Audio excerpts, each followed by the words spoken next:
This is Warri Garage, an area a lot of people here refer to as the center of Warri Town. And now you can see everybody going about his or her business because some amount of peace has returned to Warri Town because of the presence of soldiers in the town. But everybody is still apprehensive because nobody knows what will happen the next minute. The fear of the next minute is based on the fact that the warring ethnic groups, Ijors and Ishekiris, have not been able to find a common ground on which to agree over the cause of the crisis, which is the relocation of the headquarters of Warri Southwest local government from Ogbi Ijo and Ijo town to Ogidigbe and Ishekiri settlement. People do not also seem to have faith in the peace initiatives being embarked upon from different quarters, as peace moves made earlier were unsuccessful. Following the escalation of the crisis, the federal government some weeks ago sent Rear Admiral Festus Pobeni to mediate in the crisis. He met severally with the leaders of the warring groups. The Ishekiri group was led by Chief Mene Afejuku and JOS Ayomike, while Chief Edwin Clark and Chief Wellington Okrika led the Ijo team to meet with the Rear Admiral. Chief Benjamin Okumagba was at the head of the robo team that met with Rear Admiral Pobeni. This effort was immediately boosted by the Delta State Administrator Colonel John Dung, who also met with the leaders of the warring groups at the Petroleum Training Institute, Efron, near Warri. If we can intermarry, have children, then at this stage, we're going to find ourselves. What type of generations are we going to build?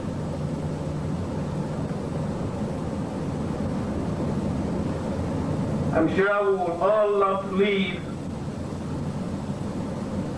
generations that will be happy that when we transit to beyond, our spirits, when they come back, they will be happy that we left some legacy. But at the rate at which we have been going,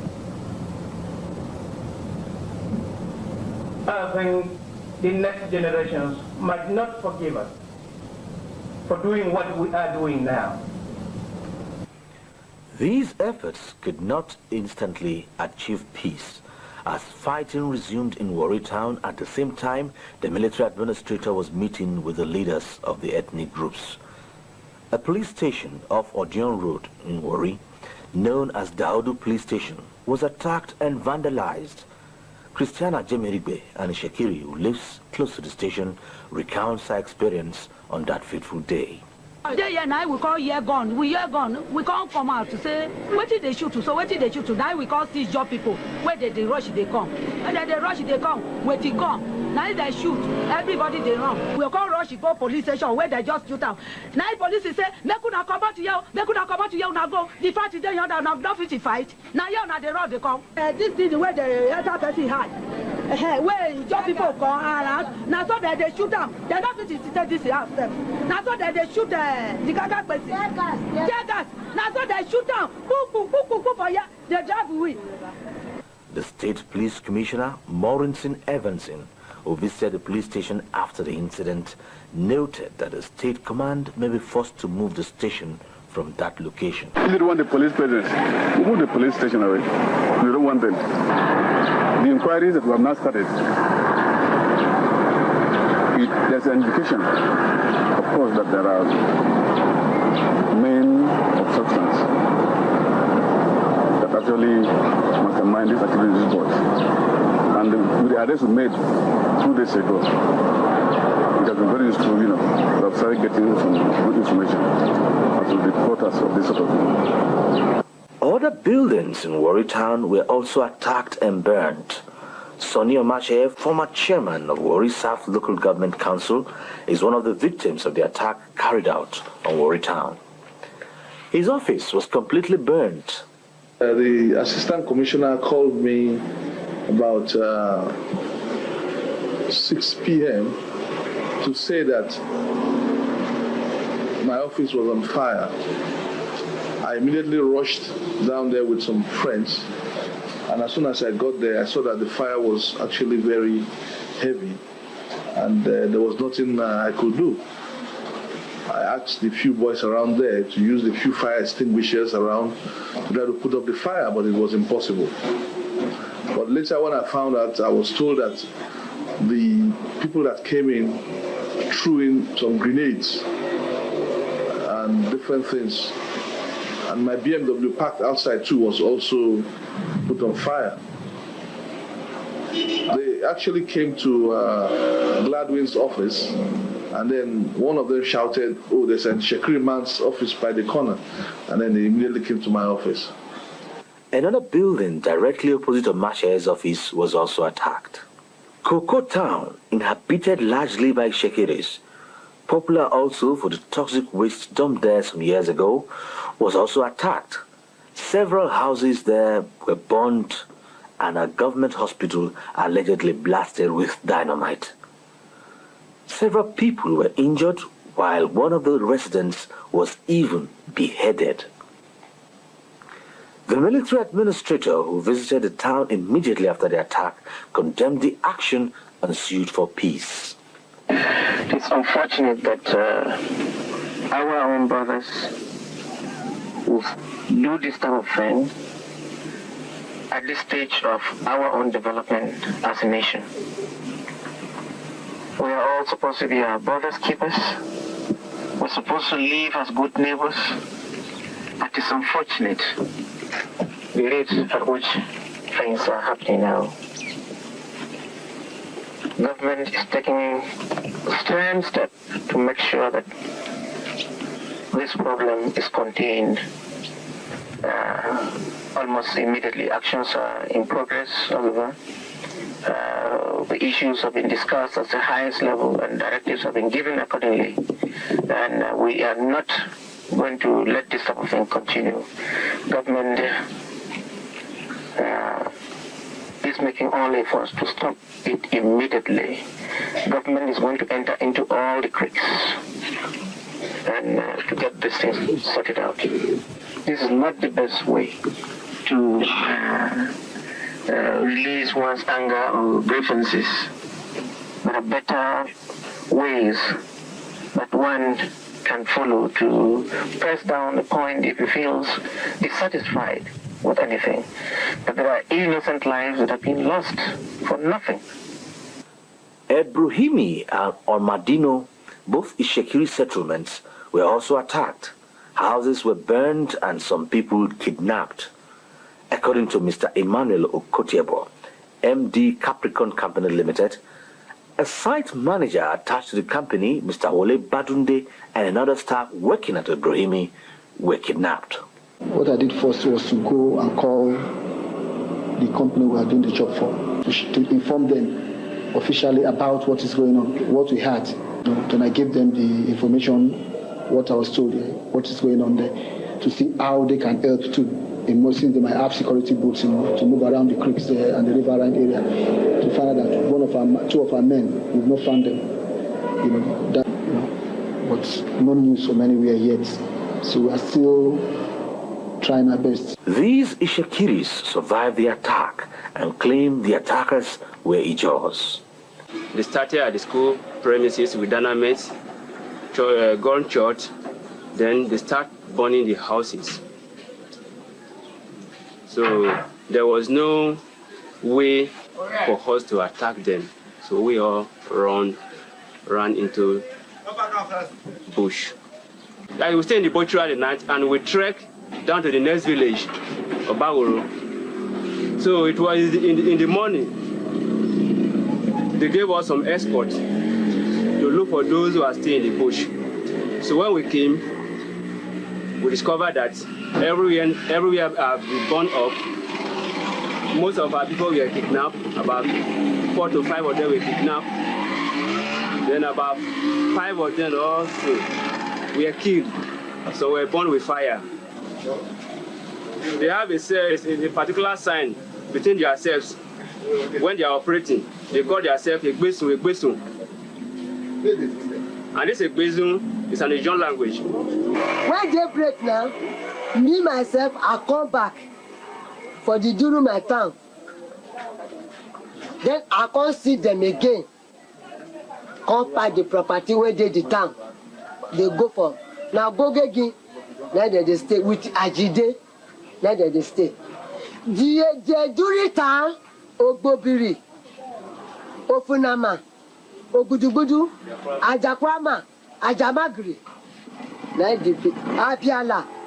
Now be the town. I know they all. Okay, all these people you say you know, so now don't try to go tell police, say, you know the people, you know where they stay. Make police go arrest them. Now don't go complain for food. We don't go call the Navy for SS cabins. They say they're not fit to go. Oh yeah, they're not fit to go. What of police you come? Police not the back of that again. We go, they say police all done. What of as soon as don't this now Warri now did now. As soon as come Warri, so now don't say people now go police station for Warri. Now this morning I call land, so we are never getting it. This morning now I call land. While not confirming that the Ijaws attacked these villages, Fedude Zimwa, an Ijaw and a lawyer, says whatever action the Ijaws are accused of should be seen as purely retaliatory. When the protest started, the Ijaw youths from Ogbejo, Baramatu, and Esaba clans went to the flow stations. Peaceful demonstration. Oil companies, you are on our lands, founded by our ancestors. Federal government gave us a local government with headquarters at Ogbejo. We sighed a relief that we have been liberated from Chekiri oppression. They have taken it back from us. Stop production. Tell the federal government that we are the owners of this place. That is where the flow stations are physically located. Tell them, stop production. Peaceful protest. These youths were not carrying any arms. They went alone. The next thing the boys saw was shooting at sight. That is the truth. So, thereafter, they went to set the two bungalows of Chief Dr. Ike Clark, foremost national leader of the Ijaws, on fire. It was God that saved Chief Ike Clark.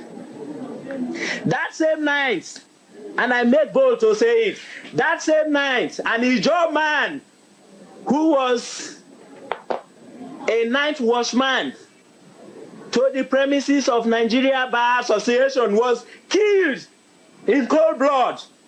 It is painful. The world must hear. If all the Ijaws must die in this process, we are prepared. Anything the Ijaws did was retaliatory. The Ijaw man, throughout the history of the world, are peace-loving, extremely hospitable, generous to a fault. Their passivity has been taken for timidity, primitivity. What do we call it? Okay. So that no form of violence was employed by the Ijaw youths. Author J.O.S. Ayomike and Shekiri denies that violence was started by the Shekiris. All upon our people to stop this violence. And again, when I say we call upon our people to stop this violence, I want to make it clear that they didn't start any violence. December, government announced a local government arrangement, which they didn't suit them. I mean, the Shekiri people. While the Ijaws rejoiced, the Shekiris, they didn't fight. They didn't fight. What they did was that they resorted to the rule of law, made appeal to government that you've only created local government for 2 wards. That would not be right. Facts and figures were given. Historical details were supplied. Government committee considered the whole thing and discovered that what was done in December was not right. And they corrected it in March. This time, the Shekiri would have danced along the streets to rejoice. Again, they did not do that. They did not rejoice. So, we would think that people who now felt the government had lifted them up and allowed them to come down are the people who started the violence. So the Shekiri people have not, perpetrated any violence. And yet, we appeal to them, all and sundry, old and young, that they should relax and keep away from the path of violence. So I'm using this medium to call on all our brothers, Ijaw brothers and sisters, say, we will continue to live together because this is not the answer to it. While these attacks and counterattacks were going on, the federal government drafted 2 naval attack boats, NNS Ekpe and NNS Siri, to quell fighting in the waterways and the riverine communities. The captain of NNS Ekpe, Ayodele Adebayo, after patrolling the waterways, said the main waterways were safe. When I was on my road from the Fokado, in fact, just around the Focados, everything there was calm and smooth. Also in Escravos, there was no problem, everything, the most ships were going with their normal routine duties, movements, and even the waterway from Obidi Bay down to Burutu, from Burutu to Warri, see everybody in the waterways, the fishermen, the tolls, the oil barges were moving accordingly with no problems. So I can tell you, within this passage, everything was calm and safe. To further complement the efforts of the Navy, the federal government has set up a task force on the Warri crisis headed by Brigadier General Karamachi. As the country waits for the initiatives to yield results, the issue of arms being used by the fighting youths continues to bother Nigerians and the government. Sonny Omashe says it is the Ijaws that have dangerous weapons. It's the ammunitions being possessed, especially by the Ijaw youths. They have very sophisticated weapons, and you see, if those weapons are not taken from them, there can't be any solution to this problem. Are you saying that the Shekiri youths do not have weapons? As far as I'm concerned, all the news and speculation that's been going out has been the Ijaw youths all having guns. I've not even had any person saying that the Shekiri youths have been, fighting with guns. They've been fighting with bottles and knives, and that's all I've been hearing so far. Fedude Zimwa says the Ijaws do not have the financial power to procure arms. Ijaw people have no money to buy weapons, and we don't have weapons. We have natural defense mechanism given to us by God Almighty. Let me remind you, God has protection for the oppressed. The third party to the Warri crisis, the Urhobos, who have since taken sides with the Ijaws, say they do not want to be provoked into the crisis. According to Chief Benjamin Okumagba, the Urhobo leadership is still managing to contain the youth. Thank God we've succeeded in containing our youths. Because if we let them loose, no amount of military or paramilitary you bring here that will make you to succeed to quell them. So we've been doing everything to contain them. We don't want anybody to continue to test their will to react. See, the Shekiris have been testing their will to react.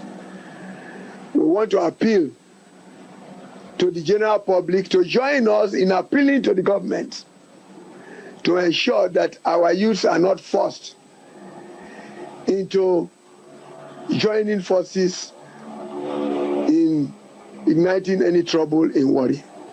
The Shekiris have been testing our will. We've been avoiding all avoidable problems. The government should help us to avoid all avoidable problems. In searching for a lasting solution to the crisis, different people have preferred different solutions. Sonny Omashe says since the problems have become a double-edged one, government should search for a double-edged solution. The solution to this matter first is to disarm the boys. And then let's come to a round table.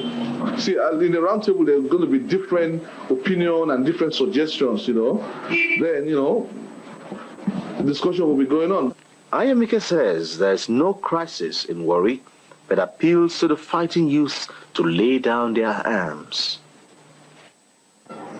I think my Ijaw brothers and sisters are not saying that the Shekiri have no homeland.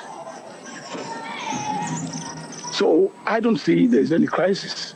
There's no crisis. I am calling upon all the Ijaw people to appreciate this word, empathy.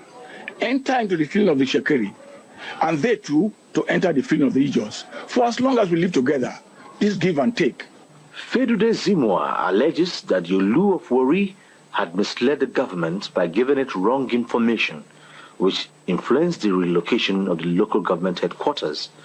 He says government should be bold enough to tell the Yolu off and give back the Ijaws their local government. Federal government is the father of the Shekiris and the Ijaws.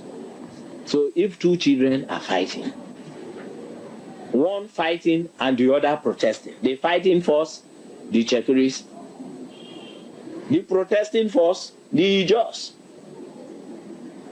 Place your cards before the father.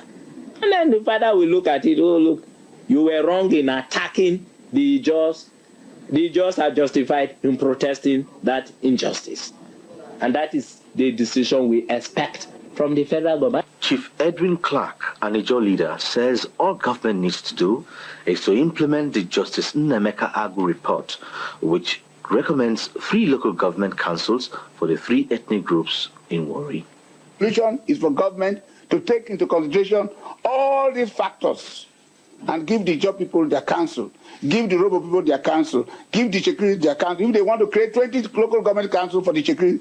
Chief Benjamin Okumagba supports the idea of 3 separate local governments for the 3 ethnic groups. You create different councils for the different ethnic groups. Everybody will take care of itself.